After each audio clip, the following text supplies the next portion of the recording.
श्री चिदानंद सद्गुरु साईनाथ महाराज की जय। सद्गुरु श्री साईनाथुनि शरद बाबूजी की जय। సాయి వంటి దైవం లేడు ఈ లేడు. ప్రజలందరి నోట సమం పలకాలి, సర్వత్రా సాయి రూపం రంజిల్లాలి. ముజ్జగాలు సాయి మహిమతో ముప్పిరినాలి. సాయి పాపాలు మన హృదయ కుహరంలోని నిశ్శబ్ద నిశీధిలో ప్రతిధ్వనించాలి. ప్రణవనాద వీచికల్లా సాయి జ్ఞాన సౌరభాలు సర్వత్రా వ్యాపించాలి. ఆ జ్ఞాన సౌరభాల ఆస్వాదనలో మన మనసులు బట్టెక్కాలి. సాయి ప్రేమామృత ధారలు అంతటా వర్షించాలి. ఆ ప్రేమామృత ధారలలో తడుస్తూ ఆ జ్ఞాన సౌరభాల మత్తులు ఆనందంగా నర్తిస్తూ సాయి వంటి దైవం లేడో అని అందరూ ఏక కంఠంతో గానం చేయాలి. అదే నా ఆశ, ఆశయం, ఆకాంక్ష. ఆ స్వప్న సాఫల్యం కోసం శ్రీ సాయినాథుని అనన్య ప్రేమతో ఆర్ద్రతతో ప్రార్థించటమే మనం చేయవలసింది. శ్రీ బాబూజీ.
श्री सच्चिदानंद सद्गुरु साईनाथ महाराज की जय। गुरु श्री साईनाथुनि शरद बाबूजी की जय।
श्री सच्चिदानंद सद्गुरु साईनाथ महाराज की जय। सद्गुरु श्री साईनाथुनि शरद बाबूजी की जय।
श्री सच्चिदानंद सद्गुरु साईनाथ महाराज की जय। सद्गुरु श्री साईनाथ शरद बाबू जी की जय। శ్రీనాథాయ నమః. శ్రీ సాయిబాబా సత్య చరిత్ర 17వ అధ్యాయం. నిన్నటి తరువాయి. నిత్యం ఉత్తమ శాస్త్ర శ్రవణం చేయాలి. విశ్వాసపూర్వకంగా సద్గురు వచనాలను పాటించాలి. సదా సావధానంగా ఉండి తమ ధ్యేయాన్ని గుర్తుపాలి. శాస్త్రాలచే గురువులచే చెప్పబడిన ఆచార పద్ధతులను గుర్తుపెట్టుకుని లోకులు తాము ఉద్ధరింపబడే మార్గాన్ని ఎన్నుకుంటారు. వారి ఉపదేశంతో అసంఖ్యాక లోకులు ఉద్ధరించబడతారు. వారికి మోక్ష మార్గం సులభమవుతుంది. సంసార బంధనాల నుంచి విడుదల కలిగించే ఆ గడియ ఎప్పుడొస్తుందా అని మనసుల్లో రాత్రింబవళ్ళు అదే పనిగా ఆలోచిస్తూ ఉండే వారి బంధనాలు చటుక్కున విడిపోతాయి. సంసారం లేనిదని మనసును దృఢపరుచుకుని అధ్యయనము ఆత్మచర్చలో నిరంతరం నిమగ్నం కావాలి. సాధించవలసిన దాన్ని ఏకాంతంలో సాధించాలి. వారే భక్తితో, శ్రద్ధతో, పూర్ణ నమ్రతతో సాష్టాంగ నమస్కారం చేసి గురువుకు శరణు వెళ్ళకపోతే ఆయన శిష్యునికి జ్ఞానాన్ని ప్రసాదించరు. గురువుకి సర్వస్వం సమర్పించి ఆయన సేవ చేయాలి. బంధ మోక్షాల గురించి స్పష్టం చేయించుకోవాలి. విద్య అవిద్య గురించి ఆయన ప్రశ్నించాలి. అప్పుడు గురు మహారాజు నుంచి ఉత్తమ ఫలం లభిస్తుంది. ఆత్మ పరమాత్మల గురించి గురువు తప్ప ఎవరూ చెప్పలేరు. గురువు కూడా శిష్యుడు సంపూర్ణంగా శరణు రాకుండా జ్ఞానాన్ని ఒక్కవంతైనా అతనికి ఇవ్వరు. గురువు తప్ప ఇతరులెవరు జ్ఞానాన్ని ఇచ్చినా అది సంసారం నుంచి పూర్తిగా విడుదల చేయించలేదు. మోక్ష ఫలాన్ని కించిత్ కూడా ఎన్నటికీ మనసులో నాటుకోదు. కనుకే గురువు తప్ప జ్ఞానం లేదని విద్వాంసుకి తెలుసు. బ్రహ్మ ఆత్మల ఐక్యతను సులభం చేయటానికే గురు పాదాలు సమర్థవంతమైనవి. బ్రహ్మ ఆత్మల ఐక్యత సులభం చేయటానికి గురు పాదాలే సమర్థవంతమైనవి. అక్కడ ఎలాంటి సంకోచాలు పెట్టుకోకుండా దర్పాన్ని, అహంకారాన్ని వదిలేసి భూమి మీద కర్రలాగా సాష్టాంగం చేసి చరణాలపై శిరస్సునుంచాలి. మనసులో నిశ్చయం దృఢం చేసుకుని గురు చరణాలు పట్టుకుని నోటితో నేను మీ దాసాన దాసుని, నేను మీ పాదాలని నమ్ముకుంటే చాలు. అప్పుడు చూడండి ఆ గురు చమత్కారం. ఆ గురువు అనే దయామృత సాగరం ఆనందంతో ఉప్పొంగుతుంది.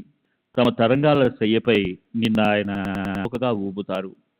తమ అభయహస్తాన్ని నీ శిరస్సుపై పెట్టి సంకటాలను, దుఃఖాలను దూరం చేసి నుదుటిపై విభూతి పెట్టి సమస్త పాపరాశులను దగ్ధం చేస్తారు. ఆ ప్రకారంగా బ్రహ్మార్దికి బ్రహ్మ నిరూపణను కేవలం నిమిత్తంగా చేసుకుని బాబా జీవాత్మ పరమాత్మల ఐక్యతా జ్ఞానాన్ని భక్తులకు సంపూర్ణంగా బోధించారు. సాయి మహారాజుకి ఇంతటి గొప్ప అనూహ్యమైన గాఢమైన గొత్తు ఉండి కూడా ఉపదేశంలో హాస్యానికి ఇంత ప్రాముఖ్యతను ఎందుకు ఇచ్చేవారు? వినోదం అంటే బాబాకి ఇష్టం అని సందేహం కలగొచ్చు. అయితే ఆలోచించి చూస్తే దానికి సంతృప్తికరమైన కారణం గుర్తొస్తుంది. అది చక్కగా వినండి. పసిపిల్లలతో మాట్లాడప్పుడు వచ్చి రాని వారి ముద్దు మాటలో పరవశిస్తున్నప్పుడు పెద్దవాళ్ళకి అలంకారికమైన సభ్య పదాల రచనతో ఉన్న మాట ఎప్పుడైనా వస్తాయా? ఎవరిని ఎగతాడమో వారి మీద ప్రేమ ఉండదు అని ఎప్పుడైనా అనగలమా? అయితే వినోద పరిహాసాలతో ఉపదేశించడం అనేది ఓ విశిష్టమైన పద్ధతి. తమ కడుపులో ఉన్న రోగం ఏమిటో పసిపిల్లలకు తెలుస్తుందా? మందు మాత్రలను పిల్లలు వేసుకోరు. అయినా వాళ్ళని కొన్నిసార్లు బుజ్జగించి, కొన్ని కళ్ళు, కొన్నిసార్లు బెరతం దెబ్బలు తగిలించి, కొన్నిసార్లు ప్రేమ హత్తుకొని అమ్మ దాన్ని త్రాగిస్తుంది. అయితే అదే పిల్లలు పెరిగి పెద్దవారయ్యాక వారి ముద్దు తీర్చాలని అనిపిస్తే వారి బుద్ధి తీవ్రంగా ఉందా లేక ఉందా అన్నది గమనించి చేయవలసి ఉంటుంది. జ్ఞానంలో కూడా అంతే. తీవ్ర బుద్ధి తీవ్రంగా గ్రహిస్తుంది. అలాంటి వారికి ఉపదేశించడానికి క్షణం కూడా పడదు. అయితే మందబుద్ధి పని విలక్షణంగా ఉంటుంది.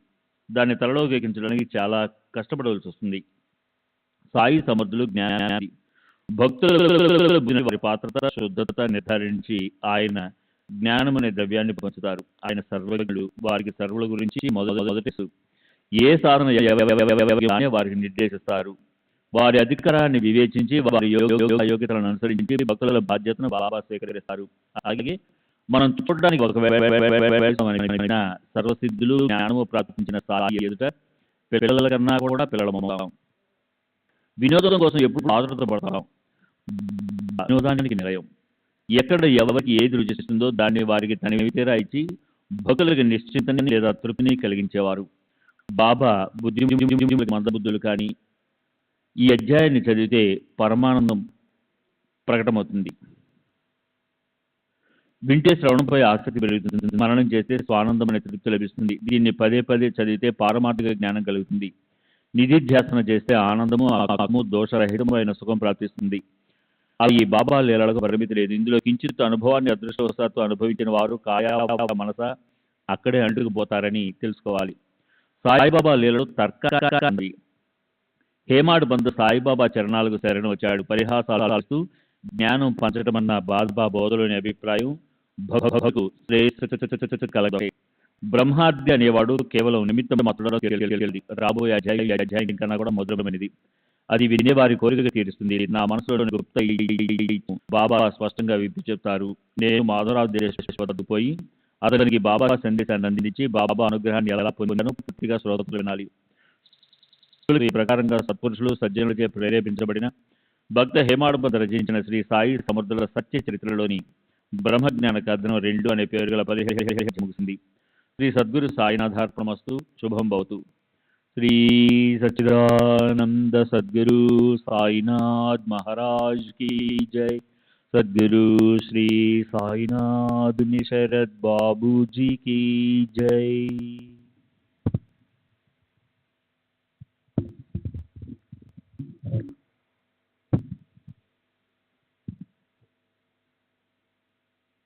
పదహారు 17 అధ్యాయాలకి పరిపూర్ణ వివరణ. ఈ 2 అధ్యాయాల్లో బ్రహ్మజ్ఞాన కథనము అనే ఎంతో కష్టమైన విషయం వచ్చింది. ఎవరో ఒక లోవి శ్రీమనుడు అయిన వ్యక్తి బాబా కీర్తిని విని రాను పోను బాడుకకు గుర్రబండిని కుదుర్చుకుని బాబా వద్దకు బ్రహ్మజ్ఞానం అడగటానికి ఎలా వచ్చారు. బాబా వినోదంగా దాన్ని అతని జేబులోంచి తీసి చూపించి అతనికి అక్కడున్న భక్తులకి లోభత్వం వదలకుండా పూర్ణ బ్రహ్మ ఖచ్చితంగా ప్రాప్తించదు అని ఎలా ముద్రించారో దీనికి సంబంధించిన సరళ సుందరము అయిన కథ చెప్పినప్పటికీ బ్రహ్మజ్ఞాన వివేచన అందులోని కఠినమైన విషయం మూలకంగా సంస్కృత భాషలోని వేదాంతానికి సంబంధించిన వల్ల అది పాఠకులకి అర్థం చేసుకోవటం చాలా కష్టం. అందుకని దాన్ని సారము క్లుప్తంగా సులభమైన క్రింద ఇవ్వబడింది. బ్రహ్మ అంటే ఏమిటి? బ్రహ్మ అంటే పరమాత్మ, జగత్పత్రికి వ్యవస్థాపక కారణము. అది ఈ జగత్తంతా వ్యాపించి ఉంది. సర్వల హృదయాల్లో నివసిస్తూ జగత్తు సూత్రాన్ని నడిపిస్తుంది. దాని సూర్యచంద్రులు నియమంగా ఉదయించి అస్తమిస్తారు. గ్రీష్మం వసంతం మొదలైన ఋతువులు నియమంతాయి. ఇంద్రాది దేవతలు లోకపాలకులు నియమంగా ప్రజలను పాలిస్తారు. బ్రహ్మజ్ఞానం అని దేన్నంటారు? ఈ బ్రహ్మను యథంగా తెలుసుకోవడాన్ని బ్రహ్మ ఆత్మ ఒకటే వేరు కాదు విశ్వాసం ఉంచటాన్ని ప్రత్యక్ష అనుభవాన్ని బ్రహ్మజ్ఞానం అంటారు. ఘంటంలోని ఆకాశము దానికి బయట ఉన్న జాగాలో వ్యాపించి ఉన్న వేరుగా ఉండనట్లే మన శరీరంలోని ఆత్మ సమస్త జగత్తులో వ్యాపించి ఉన్న పరమాత్మ వేరుగా ఉండవు. అందుకే బ్రహ్మజ్ఞానాన్ని ఆత్మజ్ఞానం అని కూడా అంటారు. ఆత్మని యథార్థంగా తెలుసుకుంటే బ్రహ్మనే తెలుసుకున్న అనుభవం వస్తుంది. బ్రహ్మజ్ఞానాన్ని మానవులు ఎందుకు ప్రాప్తింప చేసుకోవాలి? బ్రహ్మజ్ఞానం కలిగితే మానవులకి ఈ జగత్తులో సమస్తము తమవే అవుతాయి. తాము తప్ప జగత్తులో రెండో వస్తువే లేదన్న భావన కలుగుతుంది. దానివల్ల వారికి ఎలాంటి భీతి మిగలదు. వారికి శత్రువులు ఎవరు ఉండరు, మిత్రులు కూడా ఉండరు. అలాగే ఒక బ్రహ్మను తెలుసుకుంటే ఇక మరోదేది తెలుసుకోవటానికి మిగిలి ఉండదు. సాక్షాత్కారం మూలకంగా అరచేతిలో ఉసిరికాయలాగా వారికి సర్వము తెలుస్తుంది. బ్రహ్మజ్ఞానానికి ఫలం ఏమిటంటే సంసారంలోని సమస్త దుఃఖాల నుంచి చింతల నుంచి నివృత్తి. సత్యము అంటిపెట్టుకుని ఉంటే పరమానంద తప్పి మోక్షమనే పర్వదిన లబ్ధి అవుతాయి. బ్రహ్మజ్ఞానం తెలుసుకోకుండానే ఒకవేళ శరీరం పడిపోతే సంసార బంధనాలు పడి పునర్జన్మ తప్పిపోవటం అనేది జరగదు. కనుక ఆలోచన పరులైన వారు దేహం పడిపోకముందే బ్రహ్మ పురుషార్థాన్ని సాధించుకుంటారు. బ్రహ్మజ్ఞానానికి అధికారులెవరు? బ్రహ్మజ్ఞానానికి మార్గం ఎంతో కఠినతరమైంది. అందరికీ అది ఒకేలా సులభంగా ఉండదు. బ్రహ్మ కోసం 5 ప్రాణాలు, 5 జ్ఞానేంద్రియాలు, 5 కర్మేంద్రియాలు, అహంకారము, బుద్ధి, మనస్సు ఇవన్నీ సమర్పించవలసి ఉంటుంది. పర్వతాల్లో దాక్కుని యమనియమాల్లో చిక్కుకొని ధ్యాన ధారణ చేసే యోగులకు కూడా గురుకృప లేకుండా బ్రహ్మ కనిపించదు. బ్రహ్మజ్ఞాన ప్రాప్తిని కోరుకుంటూ మరో దేన్ని గురించి మనసులో పెట్టుకోకుండా ఇహపర లోకాల గురించి అనువంత లోభం కూడా పెట్టుకొని వారే బ్రహ్మజ్ఞానానికి అధికారులు. అహంకారం పడిపోకుండా, లోభము లుప్తం అవ్వకుండా, మనస్సు ఇచ్ఛారహితంగా అవ్వకుండా బ్రహ్మజ్ఞానం పట్టుకోదు. దేహమే ఆత్మ అన్న బుద్ధే మానవులను భ్రమలో పడేస్తుంది. వస్తువులపైన ఆసక్తి ఉండటమే బంధనానికి కారణమవుతుంది. విషయాల్లో విషయం ఆలోచనని ఇచ్చని వదిలేయాలి. అప్పుడే చేతికి చిక్కుతుంది బ్రహ్మ.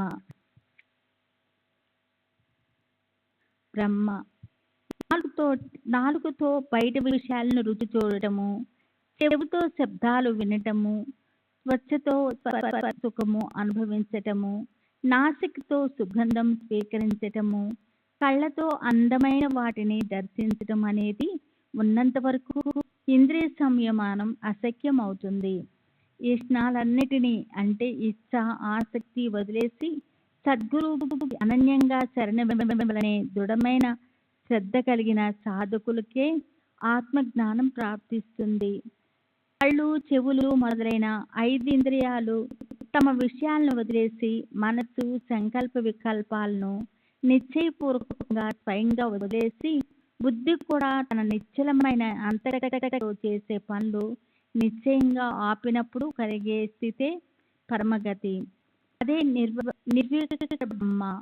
బుద్ధి ఉండి చిత్తంలో నేను ఒక్కడే ఉన్నాను, నేను తప్ప జగత్తులో అన్యులు లేరు అనే చైతన్యం ప్రకటమైన ఆ దృష్టిలే ఆత్మను తెలుసుకుంటారు. చిత్తాన్ని మెల్లమెల్లగా వెనక్కి తిప్పి దాన్ని ఆత్మస్వరూపంలో స్థిరం చేస్తే జ్ఞానం కలుగుతుంది. ఇహ పరలోకాల్లోని కర్మఫలాలను గురించి వైరాగ్యము, హర్షము, శోకము మొదలైన బంధాలను విధించటమే బుద్ధిమంతులకు తెలుసు. బ్రహ్మజ్ఞానానికి అధికారం ఎవరికి ఉండదు. బ్రహ్మజ్ఞానానికి అధికారం ఎవరికీ ఉండదు. పుత్రులు, పశువులు, ధనము మొదలైన వాటిని పోగు చేయటంలోనే మనసుకి ఆసక్తి ఉన్న వారికి ఆ రూప విఘ్నాలు దూరం కాకుండా బ్రహ్మజ్ఞానం ఎలా వస్తుంది? ద్రవ్యుల మీద మోహం చాలా కఠినమైనది. అది తృష్ణ అనే దుఃఖంతో పొంగిపోలే సరోవరమే మదమత్సరాలనే భయంకరమైన మొసళ్ళు ఒక్క నిశ్చయంతో ఉన్న వారే తరించిపోగలరు. లోపులకి బ్రహ్మ అఖండ వైరి. అక్కడ ధ్యానానికి సాగు. ఇక భక్తి, ముక్తి, విరక్తి అనేవి ఎక్కడ? నిజంగా లోబులు ఆచార భ్రష్టులే. లోబుల వద్ద శాంతి ఉండదు. ఈ ఒక్క లోభం ఒకవేళ తీసుకుని కూర్చుంటే చాలు, అప్పుడే సమస్య మట్టుకుపోతాయి. ప్రాప్తించిన తర్వాత కూడా అధర్మాచరణ చేసేవారు క్రింద ఈ భూమి మీద లేక పైన స్వర్గంలోనూ ఉండకుండా త్రిశంకాల్లాగా మధ్యలోనే వేలాడుతుంటారు. జీవుల ఈ అజ్ఞాన నేను శరీరమే అయి ఉన్నాను, ఆత్మ కాదు, సంసారం వైపు ప్రవృత్తం చేస్తుంది. సదా అశాంతిగా అస్థిరంగా ఉంటూ చిత్తము ఏకాగ్రం అవని అలాంటి జ్ఞానులు ఆత్మను పొందరు. దుష్కర్మాత్మాల నుంచి లేదా పాపచరణం నుంచి విరక్తులై వాటిని త్యాగం చేయక మనసు ఈశ్వరుని విస్మరించి రాత్రింబౌళ్ళు సంసారంలోని భోగాలను అంటిపెట్టుకొని ఉండి ఈశ్వరుని మీద శ్రద్ధ లేకపోవడంతో సదా అశాంతిగా ఉంటూ మనస్సు బుద్ధి ఇంద్రియాలు స్వాధీనంలో ఉండని అలాంటి వారు సూక్ష్మ బుద్ధితో ఆత్మచింతన చేసినా కూడా బ్రహ్మను ప్రాప్తింప చేసుకోలేరు. దేన్ని తెలుసుకోవడంతో తెలియబడుతుందో ఆ ఆత్మ ఎలా ఉంటుంది? వాస్తవానికి ఆత్మను వర్ణిస్తూ వేదాలు అలసిపోయాయి. కూడా ఉపనిషత్తులు చేతులెత్తేశాయి. ఎవరు కూడా చక్కగా బోధపడలేదు. అయినప్పటికీ అన్వయోచితమైన శబ్దాల్లో ఇరికించి దాన్ని వర్ణించడానికి వేదాంతాలు ప్రయత్నించారు. అది ఎలా అంటే ఈ ఆత్మ శాస్త్రము సనాతన అవినాశి, జనన మరణాలు దాన్ని బాధించలేవు, దానికి ఆద్య అంతాలు లేవు, అది స్వతంత్రమైనది, చెందిన అంటే రంధ్రంలో నుంచి వచ్చే సూర్యకిరణాల్లోని అత్యంత సూక్ష్మకరణం కన్నా సూక్ష్మంగా ఉండే అణువు కన్నా కూడా అత్యంత సూక్ష్మమైనది. ఆ ఆత్మను గురించి అంచనా వేశారు. పెద్ద వాటిలోకెల్లా పెద్దది బ్రహ్మాండం, కానీ ఆత్మ దానికన్నా కూడా పెద్దది అని కూడా ఊహించారు. అయితే ఇదంతా సాపేక్షం, అంటే అంచనా వేయటానికి చేసిన కల్పన. వాస్తవానికి ఆత్మ కొలమానానికి అతీతమైనది. సూక్ష్మం కన్నా సూక్ష్మము, స్థూలతలో స్థూలం కన్నా స్థూలము. ఆత్మ విషయంలో నామరూపాలనేవి బుద్ధులు అని తెలుసుకోవాలి. ఇది సదా పరిపూర్ణ బాధ్యరహితము అయి ఉంది, సహజంగా ప్రాప్తింపు చేసుకోగలదిగా ఉంది. ఓంకార ప్రతీక ఉన్న బ్రహ్మే దాన్ని మూల స్వరూపం. సచిదానంద సద్గురు సాయినాథ్ మహారాజ్ की जय. सद्गुरु श्री साईनाथ शरद बाबू जी की जय.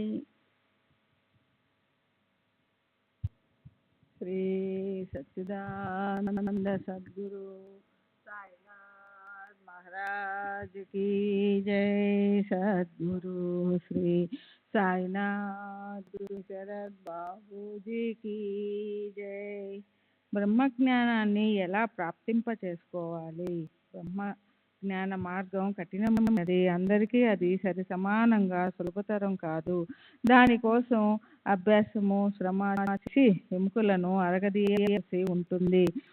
అధికారులైన వారికి బ్రహ్మ జ్ఞానం ఏ అడ్డంకులు లేకుండా సహజంగా ప్రాప్తిస్తుంది. మధ్యమ అధికారులు నిర్దేశించిన పద్ధతిలో మెల్లమెల్లగా పోవలసి ఉంటుంది. ఒకరు ఆకాశ మార్గంలో పోతారు, ఒకరు క్రమక్రమంగా మెట్లెక్కి పోతారు. అయితే అధికారులు కాని వారు మాత్రం బ్రహ్మను తెలుసుకోవడానికి వ్యర్థంగా శ్రమిస్తారు. బ్రహ్మ ప్రాప్తి కోసం ఈ 2 అధ్యాయాల్లో ఈ క్రింది ఉపాయాలు చూపబడ్డాయి. 1. అవిద్య నుంచి ఈ సంసారం ఉత్పన్నమవుతుంది. దాని నుంచి విడుదల చేసే సాధన అంటే బ్రహ్మ ఆత్మ ఈ 2 ఒకటే అన్న వృత్తి కలగాలి. విషయాలు సంకల్పాలు లేని శూన్యమైన స్థితి కలిగి అహం బ్రహ్మస్మి అనే వేదాల మహావాక్య ఆవృత్తితో బుద్ధికి అలాంటి ప్రవృత్తి కలిగినప్పుడు గురు వచనాలు శాస్త్రాలు చెప్పిన దానిలో వాస్తవికత ఖచ్చితంగా పట్టుబడి మనసు శరీరాలకు కర్మలు చేయాలన్న ప్రవృత్తి పోయినప్పుడే ఆత్మను పూర్తిగా గుర్తించగలం. 2. వాణి మొదలైన సమస్త ఇంద్రియాలను లయం చేయాలి. మనోనియాన్ని దృఢతరం చేయాలి. తరువాత మనసుని కూడా లయం చేసి బుద్ధిని పట్టుకోవాలి. ప్రకాశ రూపమైన జ్ఞానాన్ని ఇచ్చే బుద్ధి మనసుని ఏకాగ్రం చేయాలి.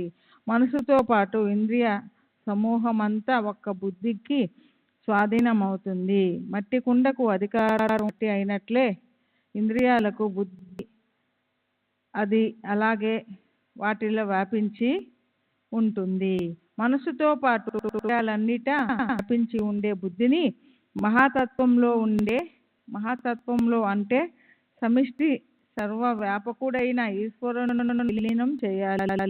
మహాతత్వాన్ని ఆత్మకు సమర్పించాలి. అలా కలిపితే ఆత్మస్వరూపం నిశ్చయంగా తెలియాలి. అప్పుడు ముత్యపు చిప్ప, మృగజాలం, సర్పాకారం ఇవి కేవలం దృష్టికి భ్రమగా అవుతాయి. 3. పరబ్రహ్మ ప్రతీక ప్రణవ స్వరూప ఓంకారాన్ని సదా ధ్యానించాలి. ఇది వేదాలన్నిటికీ సారం. దాని కేవలతో దాని అంతరార్థం మనసుకి స్ఫురిస్తుంది. దాని ఆవర్తన అంటే మళ్ళీ అనడంతో బ్రహ్మ సాక్షిమవుతుంది. 4. అంతఃకరణకి మల, విక్షేప, ఆవరణలనే 3 దోషాలు ఉంటాయి. నిష్కామలు చేస్తే మలం నిర్మూలమవుతుంది. ఉపాసనతో విక్షేపం ప్రక్షాళనమవుతుంది. ఆ ప్రకారంగా స్వకర్మ ఉపాసన చేస్తే చిత్తానికి పరిపక్వత వస్తుంది. మల విక్షేపాలు నశించి కేవలం ఆవరణ మిగిలి ఉంటుంది. సర్వదాలకు బీజం ఆవరణ. జ్ఞానం ప్రాప్తించినప్పుడు సూర్యోదయం అవగానే నశించే అంధకారంలా ఆవరణ నశిస్తుంది. ఈ ప్రకారంగా జ్ఞానులు స్వరూపంలో లీనమైతే వేదాంతాల్లో విద్వాంసులు వర్ణించిన సత్యము, జ్ఞానము, ఆనందము ఇత్యాది లక్షణ యుక్తమైన బ్రహ్మ స్వయంగా వారి వద్ద ప్రకాశిస్తుంది. కొద్దిపాటి అంధకారము వెన్నెల ఉన్న మసక చీకటిలో ఓ బాటసారి అరణ్యంలో పోతున్నప్పుడు విరిగిపోయిన చెట్టులో మిగిలిన దొంగ అనుకొని భీతితో అక్కడే దాక్కుంటాడు. అతనికి ఇలా అనిపిస్తుంది, నేను ఒంటరిగా ఉన్నాను, నా డబ్బుంది. ఆ దొంగేమో దోపిడీ దొంగలా తిష్ట వేసుకొని కూర్చున్నాడు. ప్రాణాల మీద ఆశ సన్నగిల్లుతుంది. అదే దూరం నుంచి ప్రకాశం రాగానే 3 నిజస్వరూపం ప్రకటమవుతుంది. బాటసారి భయం నశించిపోతుంది. తనకు అనిపించిన దొంగ అనే భ్రాంతి అతనికి తెలుస్తుంది. 5. శ్రేయస్సు అంటే సర్వ దుఃఖాల నుంచి సంపూర్ణంగా ముక్తులే నిత్య ఆనంద స్వరూప పరబ్రహ్మ పురుషోత్తముని ప్రాప్తింప చేసుకునే ఉపాయం. శ్రేయస్సు అంటే భార్య, పుత్రులు, ధనం, ఇల్లు, వాకిలి, మాన సన్మానాలు, యశస్సు ఇత్యాది ఇహపర లోకాల్లోని సుఖాలను అనుభవంలోనికి రప్పించుకునే ఉపాయం. శ్రేయస్సు వివేక రూపంగా ఉంటుంది, శ్రేయస్సు అవివేక రూపంగా ఉంటుంది. శ్రేయస్సు విషయం కేవలం విద్య, శ్రేయస్సు విషయం కేవలం అవిద్య. శ్రేయస్సు అజ్ఞానులకు ఇష్టం ఉండదు, శ్రేయస్సు తెలివిగల వారిని భ్రాంతిలో పెట్టదు.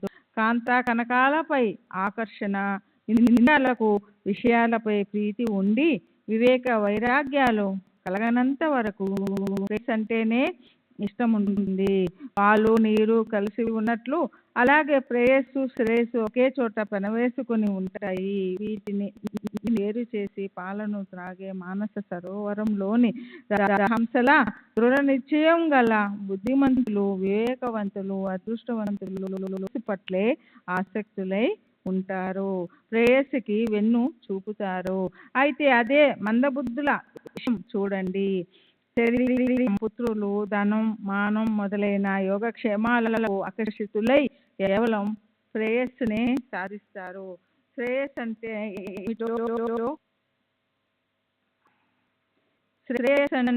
ఏమిటో ఈ రెండింటి గురించి తెలిసినప్పటికీ మానవులకు స్వతంత్ర బుద్ధి ఉండడం వల్ల దానిలోంచి ఇష్టపడవలసిన దాన్నే నిశ్చయంగా గ్రహించవలసి ఉంటుంది. రెండు ఎదురునే ఉండడం వల్ల సరైన దాన్ని ఎన్నుకోవడం కష్టం. ఎందుకంటే మానవుల మందబుద్ధి మీద విజయం సాధించి శ్రేయస్సు అంటుకుంటుంది.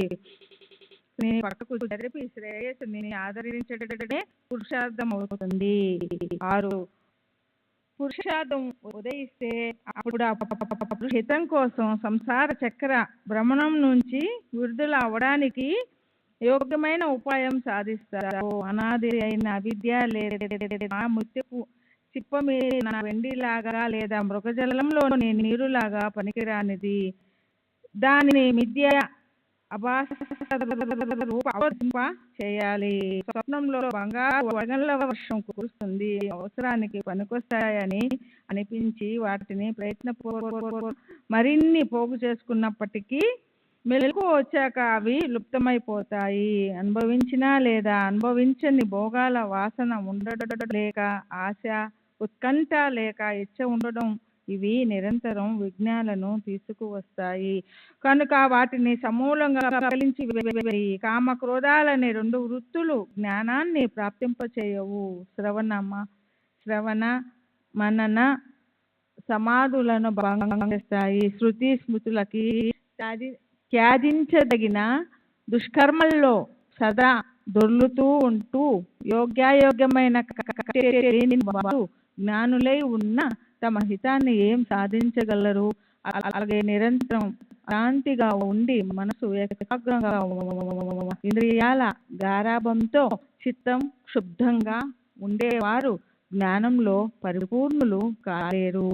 7 సంసారం ఉండని లేదా మోక్ష ప్రాప్తి కోసం ప్రయత్నిస్తూ ఉండని చివరికి మనం ఏదో ఒక రకమైన ధ్యేయం వైపు వెళ్ళవలసి ఉంటుంది.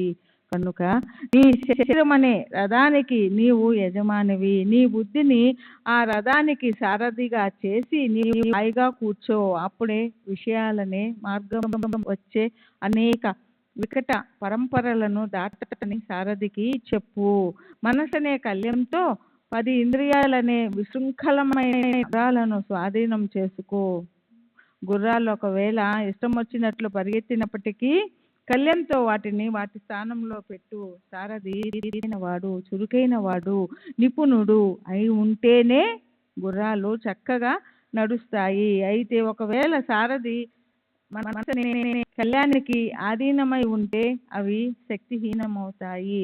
ఎక్కడ బుద్ధి వివేకం అనే సారథిగా అవుతుందో, ఎవరికి మనసుపై ఆధిపత్యం ఉంటుందో, ఎవరి చిత్తం ఏకోన్ముఖమై ఉంటుందో వారికే పరమ పదవి ప్రాప్తిస్తుంది. ఇతరులు మార్గంలో అలసిపోతారు.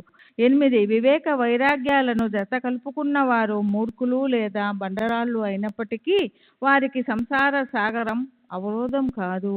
భగవంతుని ఐశ్వర్యం 6 గుణాలతో ఉంటుంది. ఇందులో వైరాగ్యం అనేది మొట్టమొదటిది. నిజమైన ఐశ్వర్యం గొప్ప అదృష్టవంతులకే అది ప్రాప్తుంది, ఇతరులకు దొరకదు.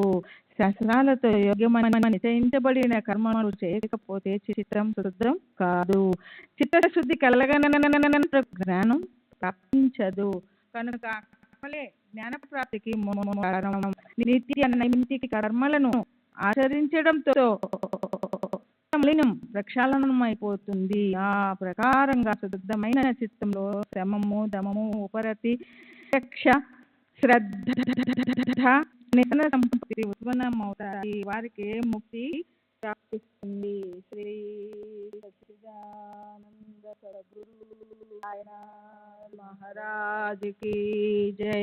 సద్గురు శ్రీ సాయినాథుని శరత్ బాబుజీ జై. శ్రీ సచ్చిదానంద సద్గురు సాయినాథ్ మహారాజ్ की जय. सद्गुरु श्री సాయినాథుని శరత్ బాబుజీ की जय. జ్ఞానం అనే ఈ వ్యక్తే అతన్ని సంసారం వైపు ప్రభుత్వం చేస్తుంది. ఆత్మజ్ఞానం ప్రాప్తించిన తర్వాత సంసారం నుంచి నివృత్తి అయిపోతాడు. ఆత్మను నిజంగా తెలుసుకున్న వారికి అహంభావము అణుమాత్రమైన ధర్మాలు ఉండవు, శుభాలు ఉండవు. వారికి సంసారంలోని హితాలతో ఏం ప్రవృత్తి చెరువులు మిత్రులు ఉంటారు. నివృత్తి విశేషం ఏమిటంటే నేనే సర్వత్రా ఉన్నాను అన్న భావంతో శత్రుత్వం మిత్రుత్వం అనేవి ఉండవు. అలాంటి మహా సుఖం పాపం శారీరక ఎంతో మహాసుఖం ఇష్టమైన ఐహిక సుఖాల కోసం ఎవరు దుఃఖాలను పర్వతం వారి మీదకు ఊరినప్పటికీ కేవలము ధైర్యమనే ఆ పర్రజు లెసమంతా కూడా చెల్లించడు. అద్దంలో ప్రతిఫలించే ముఖ ఆత్మ యొక్క స్పష్ట దర్శనంపై కోరిక పెట్టుకునే వారికి కింద ఈ లేదా పైన బ్రహ్మలోకం ఇవి తప్ప మూడో ప్రదేశమే ఊరు. యజ్ఞం చేయటంలో దేవతలకి వృత్తి లేదా పితృలోకం ప్రాప్తిస్తుంది. కర్మఫలాలను అనుభవించగల లబ్ధి కలుగుతుంది. అయితే ఆ జ్ఞానం లభించదు. గంధర్వ మహాజన తప సత్యలోకాల్లోని ఆత్మదర్శనం ఎంతో అస్పష్టంగా ఉంటుంది కనుక ఆత్మదర్శనంపై ఆసక్తి ఉన్నవారు భూలోకాన్ని ఈ భూమి మీద ఆయుష్యాన్ని కోరుతారు. ఇక్కడే చిత్తశుద్ధి కలుగుతుంది. అద్దం లాంటి నిర్మల బుద్ధి ప్రాప్తిస్తుంది. అందులో శుద్ధం పవిత్రమైన ఆత్మరూపము ప్రతిబింబిస్తుంది.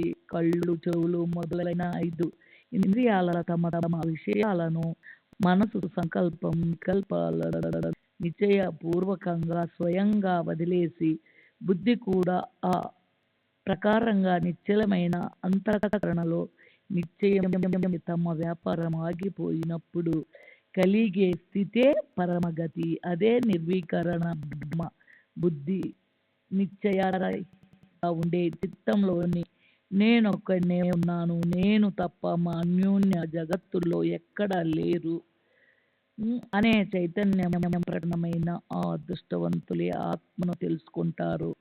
బ్రహ్మాది దేవుడి పదవి వరకు ఇహపర లోకంలో విషయాలలో ఆసక్తి ఉండని వారొకరికే బ్రహ్మ పదవిపై అభిషేకం అవుతుంది, ముక్తి కలుగుతుంది. చిత్తాన్ని విషయాల నుంచి మెల్లిమెల్లిగా విముఖం చేసి ఆత్మస్వరూపంలో స్థిరం చేసి ఆత్మజ్ఞానంతో కలలి ఇహలోక పరలోకాల్లోని కర్మఫలంపై విరక్తి పెట్టుకునే వర్షం, శోకం మొదలైన బంధాలను త్యాదించటాన్ని బుద్ధిమంతులు మాత్రమే చేయగలరు. అదే ఆధ్యాత్మిక ఆత్మజ్ఞానానికి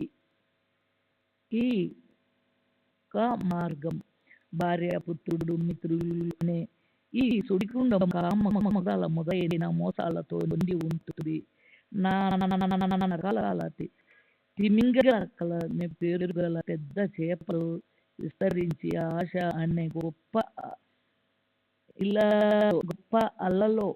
అల్లతో అల్లకొల్లోలంగా ఉంటుంది. పదే పదే ఉద్వేగం అనే దెబ్బలు పడుతూ ఉంటాయి. సుఖ దుఃఖ సమూహాలు మొదలైన ద్వంద్వలతో మనసులో శంక ఉత్పన్నమవుతుంది. అయితే భార్య పుత్రులపై చుట్టుకొన తొలగించలేము. తమ మనసుని నీవే శుద్ధ బ్రహ్మవి, దేహ సాంగత్యంతో కొట్టడానికి బంధించబడిన పంజరంలోని చిలుకలాగా నీవు స్వయంగా బద్ధుడివైపోవు. మోహం మాయతో నీవు కేవలం భ్రమలో పడిపోయావు కనుక నీ హితాన్ని మర్చిపోయావు. నీ అంతటా నీవే సావధానుడిగా స్వస్వరూపము వైపుకి వెంటనే రా.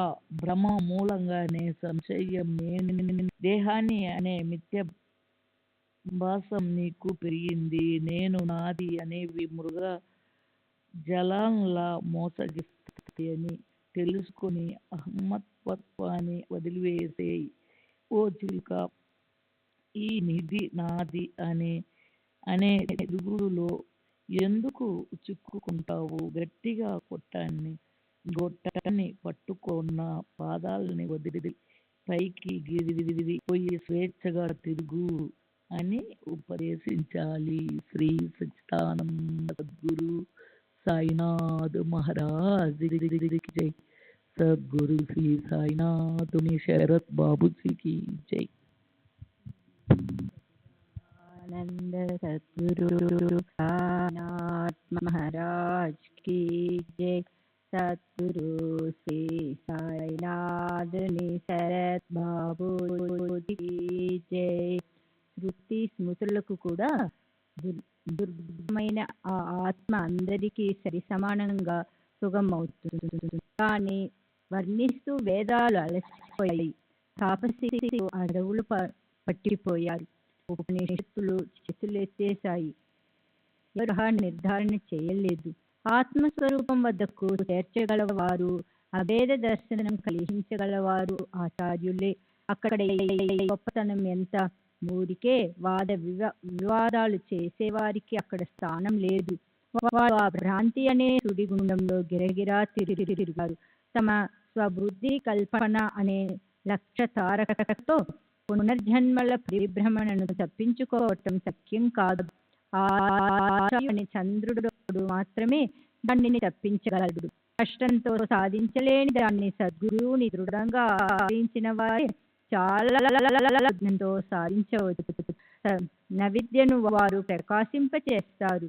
అవిద్య దాని పనులతో సహా పక్కకి జరిగిపోతుంది. ఆనంద స్వరూపం స్థిరమవుతుంది. స్వస్వరూప స్థితి అవతరిస్తుంది. దానికే మోక్షమనే మరో పేరుంది. అదే జీవులు ఆపేక్షేయం. అక్కడ వాదాలతో ఏమీ ప్రయోజనం కలుగదు. చాతుర్యం పనిచేయరు. తర్కం చేసేవారి అభిప్రాయం కుంటుపడుతుంది. భావమే సిద్ధి పొందుతుంది. ఇదే ఇక్కడి విశేషం.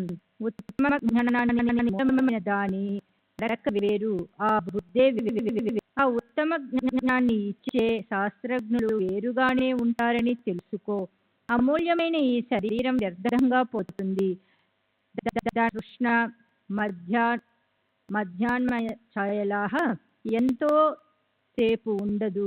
హరి మాయను తప్పించుకోవడం కష్టం. ఇవి తెలుసుకుని మహాత్ముల పాదాలు పట్టుకోవాలి.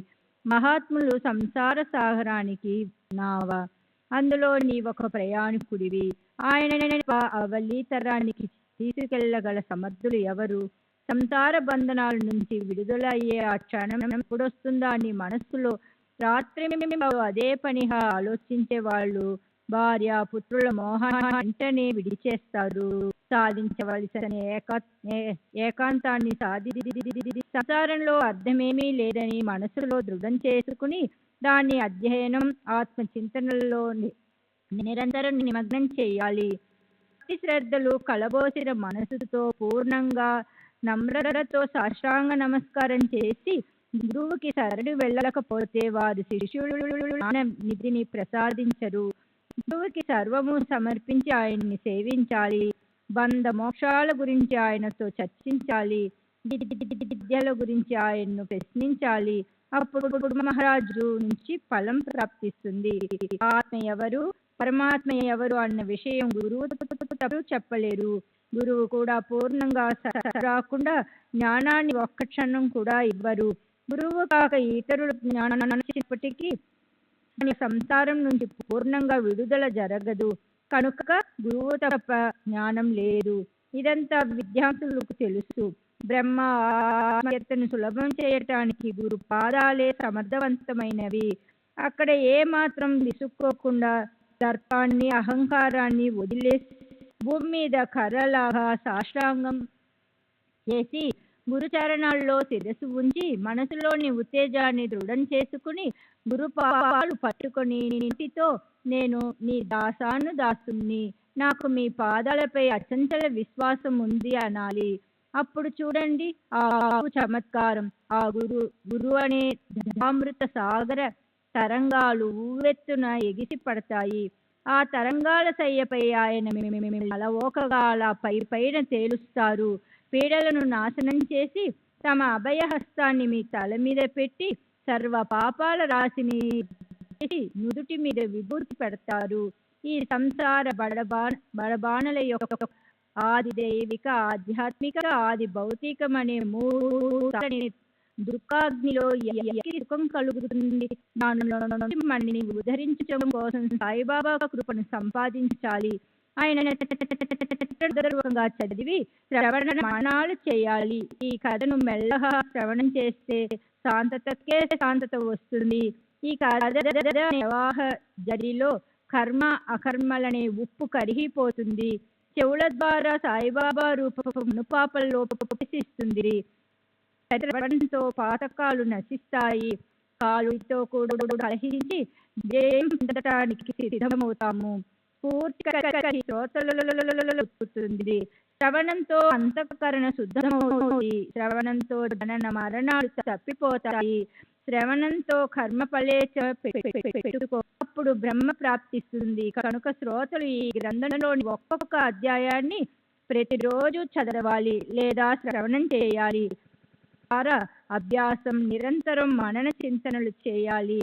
సారాంశం క్లుప్తంగా చెప్పాలంటే బ్రహ్మజ్ఞానం అనేది వృద్ధాప్యంలో ఇంద్రియ శక్తి క్షీణించిన తరువాత జగత్తులో ఎవరూ పట్టించుకోనప్పుడు ఖాళీగా ఉన్నామని ఊరకే కాలక్షేపానికి చేసే పని కాదు.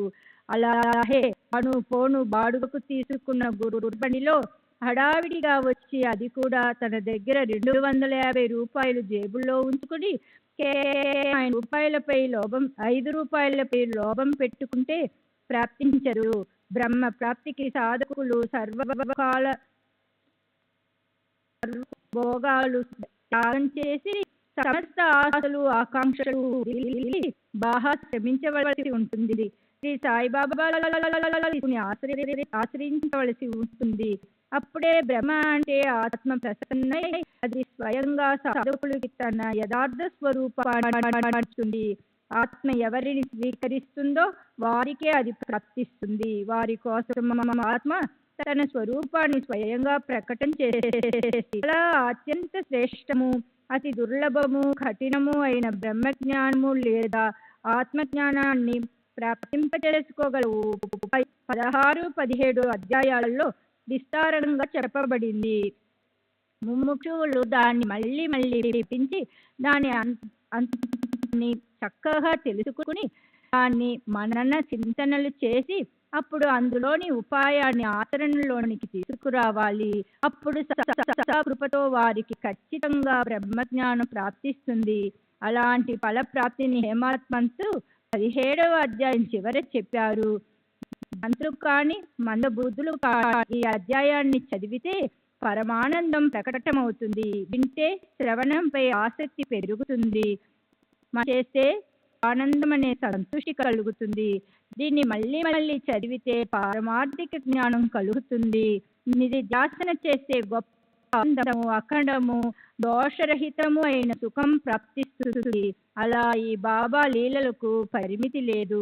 శ్రీ సచ్చిదానంద గురు సాయినాథ్ మహారాజ్ కీ జై. సద్గురు శ్రీ సాయినాథ్ నిసరత్ బాబూజీ జై.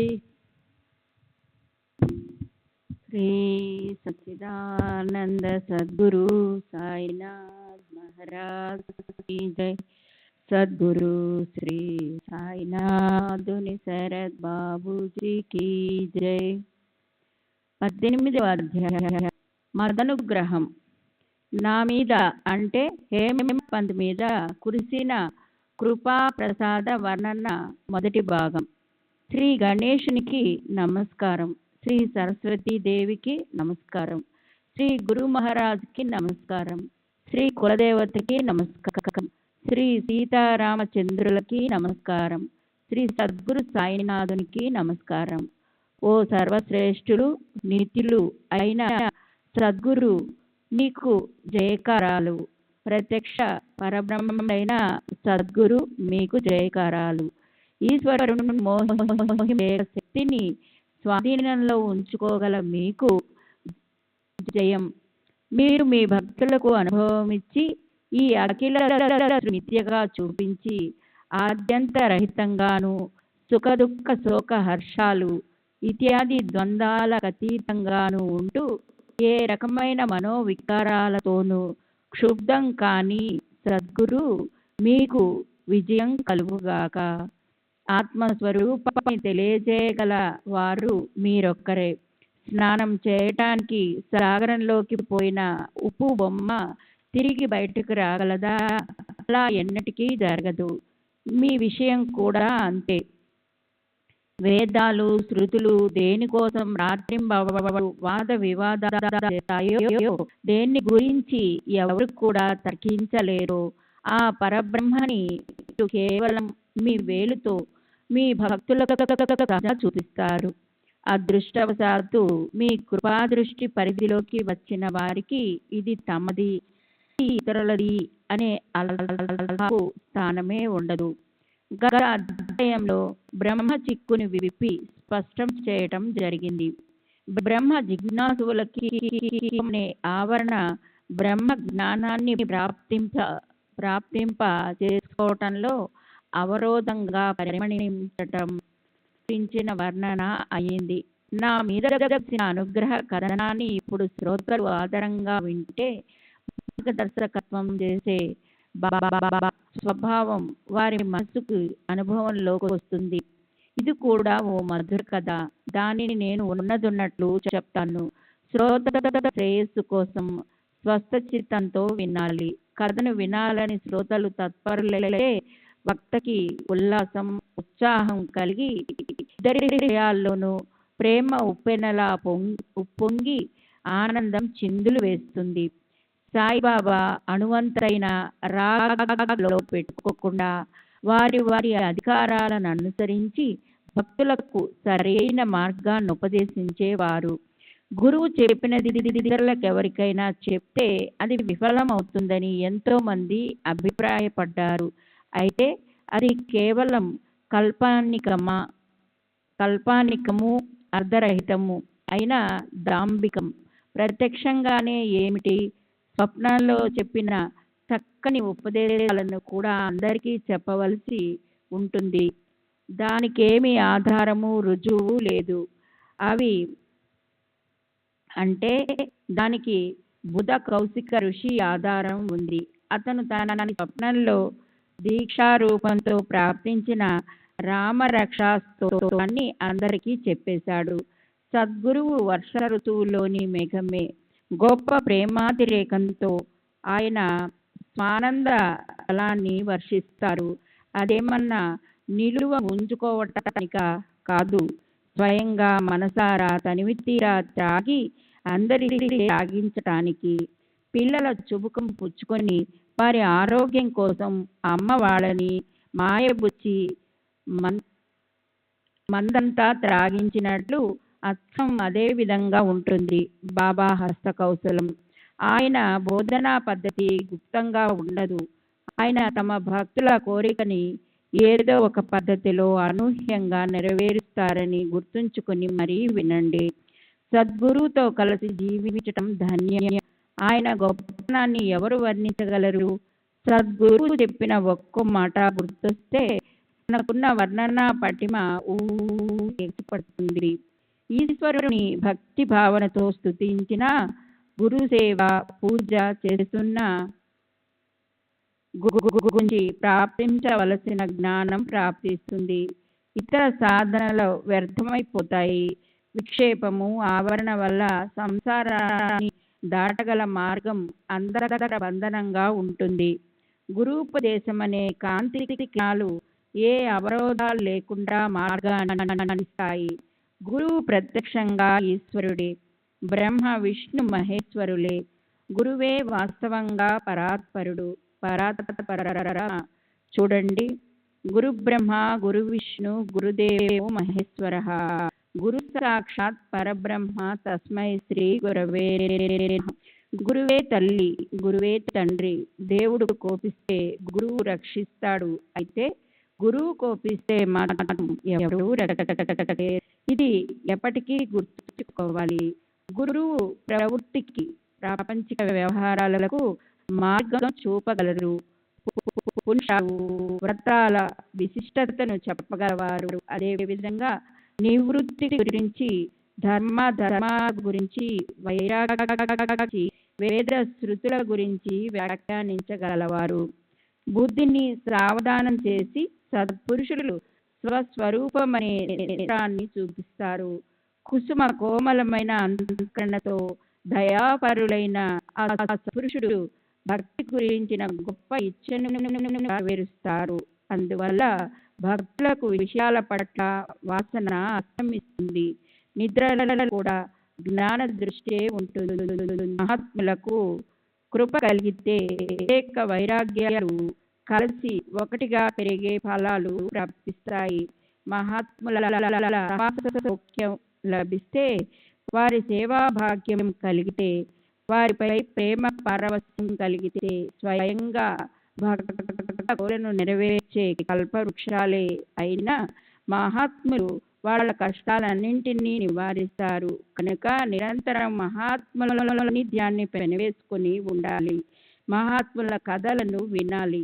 వారి చరణాలకు వందనం చేస్తే సమస్త పాపాలు ప్రక్షాళన పోతాయి. లార్డ్ ముంబై రాజ్యానికి గవర్నర్గా ఉన్నప్పుడు అతను క్రాఫర్డ్ అనే పేరు గల ముంబై నగర మున్సిపాలిటీ కార్యాలయంలో ఒక అయోగ్యమైన పని గురించి తనిఖీ చేశాడు. అప్పుడు ప్రసిద్ధి చెందిన వ్యక్తి సాయి భక్తికి ఆకర్షితుడైనాడు. శ్రీ సచ్చిదానంద సద్గురు సాయినాథ్ మహారాజ్ కి సద్గురు శ్రీ సాయినాథ్.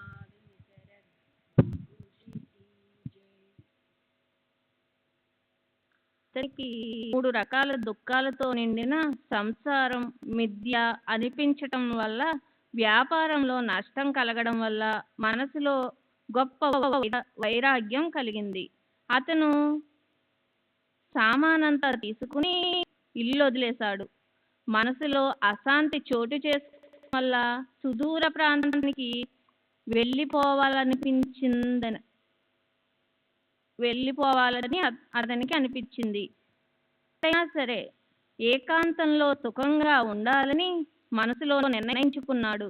సంకట సాగరంలో పడినప్పుడు, ఆ కష్టాలతో కాలిపోయేటప్పుడు జీవులకి దైవం గుర్తొస్తాడు. అప్పుడు వారు దైవాన్ని అదే పనిగా పిలిచి ఆయన వెంబడతారు. అయితే పాపకర్మాచరణ తగ్గిపోనంత వరకు దేవుడి పేరు పెదవుల నుండి స్పృశించదు. కానీ అదే నామం ఒకసారి పెదవులపైకి వచ్చిందంటే అప్పుడు ఆ జీవుల భక్తిని చూసి దేవుడు వారిని మహాత్ములతో జతకలుపుతాడు. అయింది ఈ భక్తుడికి. అతను సంసారంతో విసిగిపోవడం చూసి అతని స్నేహితుడు అతనికి హితకరమైన ఓ సలహా ఇచ్చాడు. అది వినండి. ఏమయ్యా, నీవు సమర్థ సాయి దర్శనానికి షిరిడీకి వెళ్ళిరారాదు. అత్యంత దయాపరుడైన మహామునికి నీ గురించి విన్నవించుకోవచ్చు కదా. ఆయన సాన్నిధ్యం ఓ క్షణం పాటు లభించిన నీ మనోచాంచల్యం వెంటనే అది హరిచరణాలను ఆలింగనం చేసుకుంటుంది. అప్పుడు అక్కడ నుంచి వెనుతిరగడం కష్టమవుతుంది. దేశ దేశాల నుంచి జనులు వస్తారు అక్కడికి. సాయి మహారాజు చరణాలను పట్టుకుంటారు. ఆయన ఆజ్ఞానుసారం వ్యవహరిస్తారు. ఆయన్ను సేవించి తా కోరుకున్న మనోరథాలను ఈడేర్చుకుంటారు. అలా సాయిబాబా సిద్ధి చెందింది. చిన్న పెద్ద అందరికీ ఆయన తెలుసు. ఆయనకి నీపై కరుణ కలిగించిందంటే నీ దుఃఖం దూరంగా పారిపోతుంది. గొప్ప పవిత్ర స్థలం. రాత్రింబవళ్ళు అక్కడికి రాకపోకలు జరుగుతూ ఉంటాయి. నీవు కూడా దర్శనం చేసుకుని చూడు. మహాత్ముల దర్శనం ఎప్పటికీ శుభప్రదమే. వర్షం పడక ఉదాసీనంగా ద్రవ్యహీనంగా అయిన సమయంలో మేఘాలు అనుకోక కుంభవృష్టి కురిపించినట్లు, లేదా ఆకలితో వ్యాకులం చెందినప్పుడు పంచభక్ష పరమాన్నాలు పళ్ళెంలో వడ్డించినట్లు అయింది. స్నేహితుడిచ్చిన సలహాను పాటించి అనుభవాన్ని పొందాలని మనసుకి అనిపించి ఆ భక్తుడు షిరిడీ దారి పట్టాడు. షిరిడీ చేరి బాబా దర్శనం చేసుకుని ఆయన పాదాలకు సాష్టాంగం చేశాడు. ఆ కమనీయ దర్శనంతో అతని కళ్ళకు తృప్తి కలిగి మనసు మంత్రముగ్ధమైంది. సనాతన స్వయం ప్రకాశక నిరంజన పూర్ణబ్రహ్మ అయిన సాయి రూపు చూసి అతని మనస్సు శాంతించింది. అతనికి పూర్వజన్మలో చేసుకున్న పుణ్యఫలంతో ఈ పదద్వయం ప్రాప్తించిందని అనిపించింది. ఆ దర్శనంతో మనస్సుకి మహాదానందం నిశ్చింత కలిగాయి. శ్రీ సచిదానంద సద్గురు సాయినాథ్ महाराज की जय। सद्गुरु श्री साईनाथ शरद बाबू जी की जय।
श्री सच्चिदानंद सद्गुरु साईनाथ महाराज की जय।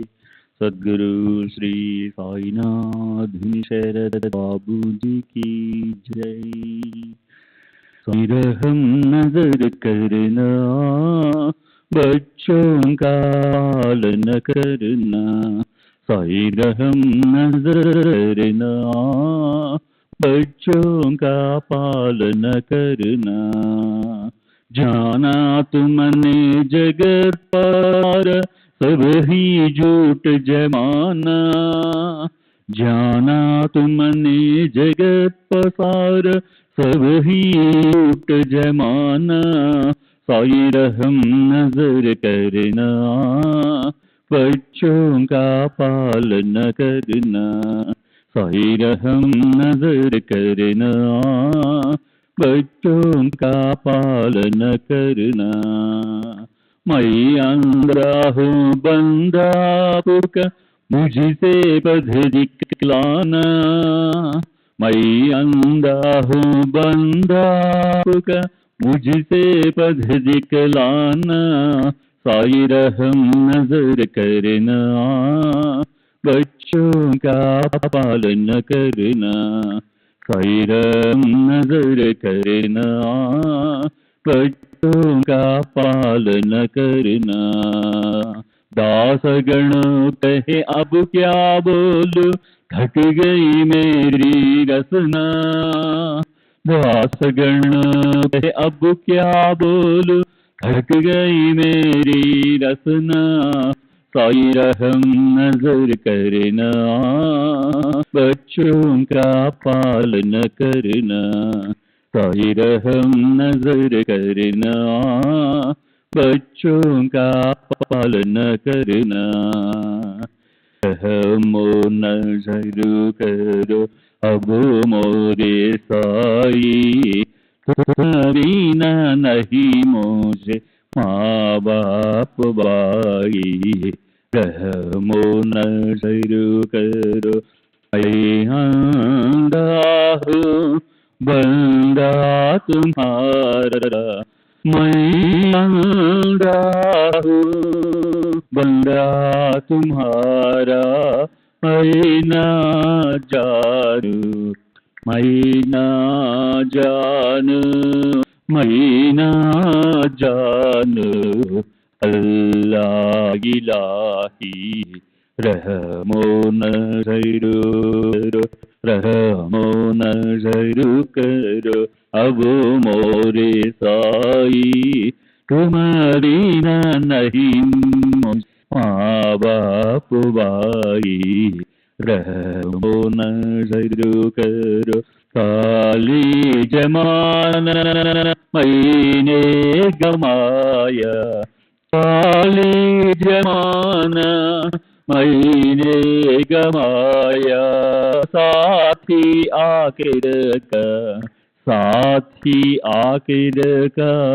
साथी आखिर का मदीना कोई रहमो नज़र करो रहमो नज़र करो अब मोरे साई तुम्हारी ना नहीं मुझे माँ बाप भाई रहमो नज़र करो अपने मस्जिद का झाड़ू गणो है अपने मस्जिद का झाड़ू गणो है मालिक हमारे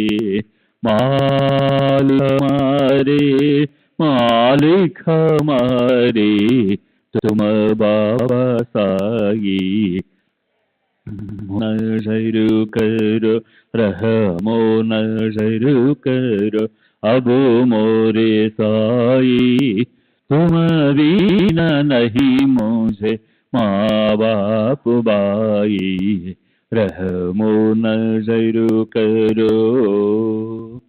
श्री सच्चिदानंद सद्गुरु साईनाथ महाराज की जय।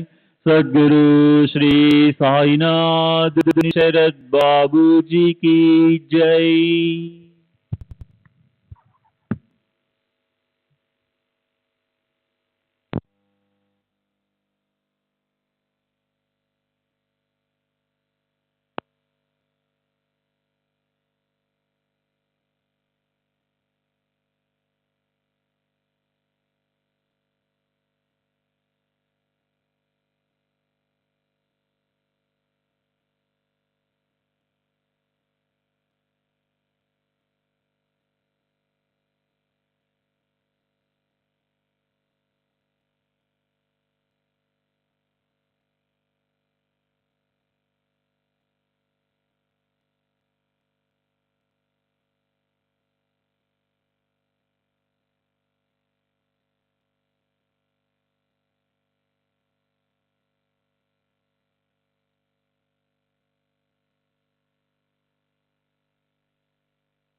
सच्चिदानंद सद्गुरु साईनाथ महाराज की जय।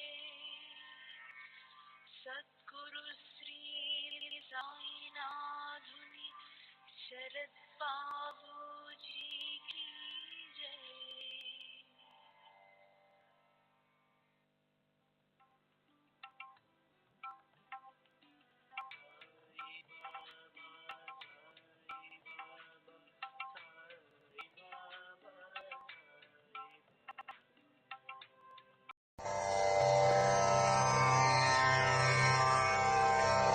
श्री सच्चिदानंद